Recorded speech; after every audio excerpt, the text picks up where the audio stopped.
रायगड जिल्ह्यातील शेकडो पालकांसाठी चिंतेची बातमी। जिल्हा आरोग्य विभागाच्या अनास्थेमुळे अनेक बालकांना आजही जन्म दाखले मिळत नसल्याचा गंभीर प्रकार समोर आलाय। याचा थेट परिणाम मुलांच्या शाळा प्रवेशावर होत असून अनेक बालकांचं शिक्षण धोक्यात आलंय। सध्या राज्यभर शाळा प्रवेशाचा हंगाम सुरू आहे, मात्र रायगड जिल्हा परिषद आरोग्य विभागाच्या उदासीन कारभारामुळे अनेक पालक जन्म दाखल्यासाठी सरकारी कार्यालयांचे उंबरठे झिजवत आहेत। जन्म दाखला नसल्याने मुलांचे आधार कार्ड बनत नाही आणि परिणामी शाळा तसंच अंगणवाडीत प्रवेश मिळवण्यात अडचणी निर्माण होत आहेत। शासनाने 2020 पासून जन्म नोंदणी प्रक्रिया ऑनलाईन केली आहे। सरकारी रुग्णालयात जन्मलेल्या बालकांचे जन्म दाखले संबंधित रुग्णालयातून देण्याची व्यवस्था करण्यात आली आहे, मात्र प्रत्यक्षात अनेक जन्म नोंदी अद्याप ऑनलाईन पोर्टलवर उपलब्ध नसल्याने पालकांना मोठा मनस्ताप सहन करावा लागतोय। कर्जत तालुक्यातील उपजिल्हा रुग्णालय, कशेळे ग्रामीण रुग्णालय तसंच नेरळ, कळंब, खांडस, आंबिवली, कडाव आणि मोहिली या प्राथमिक आरोग्य केंद्रांमध्ये जन्मलेल्या अनेक बालकांच्या नोंदी पोर्टलवर उपलब्ध नाहीत।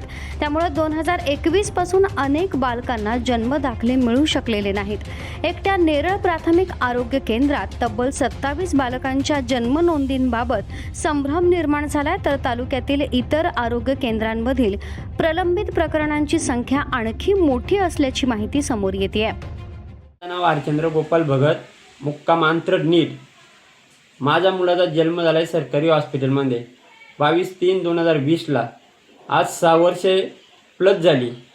त्या मुलाला शाळेमध्ये टाकायचे, त्याचा दाखला आधार कार्ड मागतात। यांच्या एक स्कॅनरमुळे रेषा आल्या त्या सरकारीमधनं त्या स्कॅनरवरती, तर आम्हाला आधार कार्ड त्यातनं निघत नाही। तहसीलदारला भेटलो आम्ही, बऱ्याच चौकशा केल्या। यांच्याकडे म्हणतात हे बरीच पोरं आहेत अशी पेंडिंगला सरकारीमध्ये नेरळमध्ये, तर हे काय कामं करतात? मग एवढी पोरं पेंडिंगला असून आता टाकायचे, याला शाळेत टाकू का घरी ठेवू? 6 वर्ष प्लस होऊन गेल्यात, याचं काय करायला लागेल? यांच्या एका चुकीमुळं मी माझ्या मुलाला शाळेमध्ये टाकू शकत नाही। याला जबाबदार कोण? काय करायला लागेल याचा पुढचा निर्णय? जन्म दाखल्याअभावी मुलांचे आधार कार्ड होत नाही। आधार कार्ड नसल्यानं अंगणवाडीत नोंदणी होत नाही आणि पुढे शाळा प्रवेशातही अडथळे निर्माण होत आहेत। त्यामुळे शेकडो बालकांचं शिक्षण धोक्यात आलंय। या गंभीर समस्येबाबत जिल्हा आरोग्य अधिकारी डॉक्टर नेहरकर यांच्याकडून समाधानकारक उत्तर मिळत नसल्याची तक्रार पालकांनी केली आहे।